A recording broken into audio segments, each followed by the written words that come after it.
Donner à la prochaine génération des moyens de participer à la conception urbaine, c'est sous ce thème que l'humanité a célébré le lundi 7 octobre 2024 la Journée internationale de l'architecture. Au Congo, engager les jeunes pour créer un avenir urbain meilleur, c'est le thème choisi pour cette année. À cette occasion, le Bureau d'études, design, architecture et urbanisme, en sigle Edo-Congo SCO, n'est pas resté en marge de cette célébration où une journée porte ouverte a été programmée dans ses locaux. Cette journée porte ouverte a connu des débats et des orientations de 2 panels de concordance. Des problèmes de bâtiments, des infrastructures, de l'aménagement et de l'environnement minent la société congolaise. Pour cela, les panélistes ont martelé sur l'urbanisme. Aujourd'hui, nous avons compris que nos pays ont besoin vraiment de politiques durables pour la construction des bâtiments durables.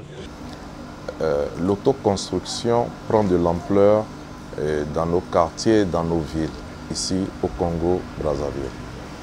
Et je crois que avant d'ériger un bâtiment, cela fait suite au préalable à une autorisation de permis de construire.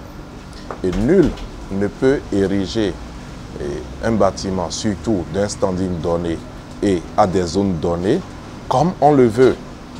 On peut beau avoir des millions d'ingénieurs ou des millions d'architectes, mais si le ministère de la Construction ne veille pas à ce que les tests qui sont régis par la construction sont appliqués, le phénomène de l'autoconstruction ne va pas cesser, ou du moins ça va tarder à finir. De telles activités sont des opportunités qu'il ne faut pas manquer car elles instruisent davantage, nous dit un participant. J'avais eu des interrogations de longue date qui ont fini par trouver leur réponse aujourd'hui.